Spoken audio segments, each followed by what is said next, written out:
अस्सलाम वालेकुम dear students and dear viewers. उम्मीद है कि आप लोग ठीक ठाक होंगे। आज हम बात करेंगे जीसी यूनिवर्सिटी फैसलाबाद का जो एडमिशन टेस्ट है उसको किस तरह से पास करें, किस तरह से क्लियर करें। क्योंकि अगर जीसी यूनिवर्सिटी फैसलाबाद में आप लोग एडमिशन लेना चाहते हैं तो आप लोगों को ये टेस्ट क्लियर करना हर हाल के अंदर लाजमी है। विदाउट टेस्ट क्लियर किए आपको एडमिशन नहीं मिलेगा, 100% कन्फर्म बात है। लेकिन जो मेरिट है वो आपके एफएससी यानी कि पार्ट 1 के मार्क्स के बेस पे ही बनेगा। लेकिन फिर भी टेस्ट को कंपलसरी है कि आपने पास करना ही करना है, ठीक है। तो इसके सिलेबस के बारे में बात करेंगे हम लोग, किस कहाँ से पेपर आएगा, कहाँ से नहीं आएगा। Complete A to Z detail आप लोगों के साथ मैं शेयर करूंगा। फर्स्ट ऑफ ऑल आप लोगों से रिक्वेस्ट है, अगर आप लोगों ने अभी तक भी चैनल को सब्सक्राइब नहीं किया तो लाजमी कर लें, क्योंकि यहाँ पर आप लोगों को यूनिवर्सिटी से रिलेटेड हर लेटेस्ट अपडेट वक्त पर मिलती रहेगी। तो फर्स्ट ऑफ ऑल हम बात कर लेते हैं जी यहाँ पर पैटर्न के बारे में, पैटर्न और पासिंग मार्क्स के बारे में। यहाँ पर आप लोगों के पास सिर्फ और सिर्फ 75 MCQs होंगे, और जो MCQ सिर्फ और सिर्फ 3 से 4 बुक्स के अंदर से आएंगे, ठीक है। 75 ओनली 75 MCQs होंगे, ठीक है। और जिसको पासिंग मार्क्स जिनके है वो 38 है। 38 मार्क्स लेना आप लोगों के लिए बेहद ज़रूरी है। और एक चीज़ मैं आपको क्लियर कर दूँ, पेपर जो है वो जीसी का ऑलमोस्ट इतना डिफिकल्ट नहीं होता, ठीक है। अगर आपका जो आईक्यू लेवल नॉर्मल है, स्टडी लेवल नॉर्मल है, दैन भी आप इसको क्लियर कर सकते हैं। लेकिन आपने एमसीक्यूज़ को सोच समझ के इसके निशानात लगाने हैं, ये बात आप लोगों ने अपने जहन में रखनी है, ठीक है। तो अगर मैं बात करूँ यहाँ पर सिलेबस के बारे में, पैटर्न के बारे में, लास्ट ईयर जो पेपर हुआ था वो इस बेस से बिल्कुल डिफरेंट था, ठीक है। लास्ट ईयर जो पेपर था वो डिपार्टमेंट ने कंडक्ट किया था, और जो इस दफ़ा पेपर है वो डिफरेंट है। सबका सेम पेपर है, लास्ट टाइम हर डिपार्टमेंट का डिफरेंट पेपर हुआ करता था, ठीक है। तो इस दफ़ा जो पेपर है डिफरेंट है। आपको पास पेपर यहाँ पर देखने की भी ज़रूरत नहीं है, क्योंकि पास पेपर्स के अंदर आप लोगों को पिछले साल की बेस पे ही बताया जाएगा यहाँ पर ये चीज़ें थी।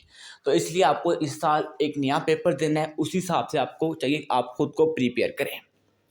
अगर मैं सिलेबस के बारे में बात करूँ तो सबसे पहले अगर मैं जनरल नॉलेज के बारे में बात करूँ तो जनरल नॉलेज के आप लोगों को ये कंटेंट जो है वो हर हाल के अंदर अच्छी तरह से कवर करने पड़ेंगे, क्योंकि जनरल नॉलेज ही एक स्टूडेंट्स के लिए मेरे ख्याल में सबसे ज़्यादा डिफ़िकल्ट पोर्शन होता है। क्योंकि आप लोगों ने पहले जनरल नॉलेज का पेपर कभी नहीं दिया होगा, ठीक है।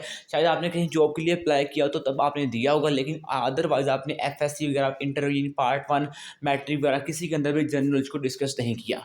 तो आप लोगों के लिए आई थिंक सबसे बेहतरीन या मुश्किल जो ऑप्शन है वो यही होगा कि आप जनरल नॉलेज को कैसे कवर करें। तो इसके अंदर आपने फर्स्ट जो कंटेंट है वो देखना है कैपिटल्स, हर यानी कि कंट्री के कैपिटल्स याद कर लें कुछ के। उसके बाद करेंसीज याद कर लें कंट्री की, ठीक है। उसके बाद उनकी वर्ल्ड ऑर्गेनाइजेशन याद कर लें, ठीक है। उसके बाद आपने फेमस बुक्स और उनकी ऑथर्स के नेम याद कर लें, और कंट्रीज़ की इन्वेंशंस या इन्वेंटर्स याद कर लें, ठीक है। इंपॉर्टेंट डेट लाइक 14 अगस्त, 6 अगस्त, जैसे 3 मई, इस तरह की डेट्स को आपने, पाकिस्तान की स्पेशली आल की आल डेट्स को आपने कवर अप लाजमी करना है। नेक्स्ट आपने नोबेल प्राइज़ याद करने हैं जो रिसेंट वंस हों, यानी कि 2025 के लिए लगा लें, अच्छा 24 के अंदर जिनको नोबेल नोबेल प्राइजेस मिले हैं, आपने उनके नेम याद करने हैं, ठीक है। उसके बाद आपने वर्ल्ड जियोग्राफी याद करनी है, हाईएस्ट माउंटेन कौन सी है, रिवर कौन सी है, ओकेजन्स कौन से हैं। आपने पाकिस्तान के एतबार से भी एक दफ़ा देख लेनी है, ठीक है, और बाहर के एतबार से भी एक दफ़ा ये चीज़ें देख लेनी है। उसके बाद एवरीडे साइंस के अंदर आप लोगों ने बेसिक फैक्ट्स एंड डिस्कवरीज याद करनी है। ये आपने जनरल नॉलेज का सिलेबस हर हाल के अंदर कवर करना है। ये सिलेबस हाल का हाल आपको चैट जीपीटी से मिल जाएगा, यूट्यूब से मिल जाएगा, गूगल से मिल जाएगा। नेक्स्ट बात करते हैं पाकिस्तान स्टडीज़ के बारे में, यानी कि मतालिया पाकिस्तान का पेपर कहाँ से आ सकता है। सबसे पहले तो आपने पाकिस्तान की मूवमेंट याद करनी है, ठीक है, 1857 से 1947 तक, ठीक है। उसके बाद आपने आइडियालॉजी ऑफ पाकिस्तान याद करनी है, लामा इकबाल का जिसम का रोल करना है आपने, ठीक है। उसके बाद कॉन्स्टिट्यूशन ऑफ पाकिस्तान इन 1973 के अंदर, ठीक है। उसके बाद geography of Pakistan, reverse, province, borders, ठीक है। पाकिस्तान के बारे में ही आपसे जो है वो पाकिस्तान स्टडीज़ का नॉलेज पूछा जाएगा, ये बात आपने याद में रखनी है, ठीक है। उसके बाद major historical events like partition, 1948 wars, 1968 wars. इसके अंदर आप ये भी बोल सकते हैं कि जो प्रीवियस हमारा इंडिया से हुआ है, ठीक है, इसको भी आप इसके अंदर कंसिडर कर सकते हैं, ठीक है। उसके बाद करंट अफेयर्स के अंदर only major ones like independent days, measures, dams, CPEC, यानी कि आपने करंट अफेयर्स के अंदर मेजर चीज़ें ही करनी है, ठीक है। उसके बाद हम नेक्स्ट बात करते हैं जी। नेक्स्ट जो क्वेश्चन है हमारा वो जी इस्लामियत का, ठीक है। इस्लामियत का पेपर कहाँ से आएगा? For Muslim and for non Muslim students के लिए, क्योंकि दोनों का पेपर इस्लामिक का डिफरेंट होगा for Muslim and non Muslim students का, ठीक है। अगर मैं बात करूँ तो सबसे पहले इस्लामिक जो स्टडीज़ के टॉपिक हैं फॉर मुस्लिम स्टूडेंट्स के लिए आपने खलीफा राशिदीन बेसिक के थ्रो करनी है, ठीक है।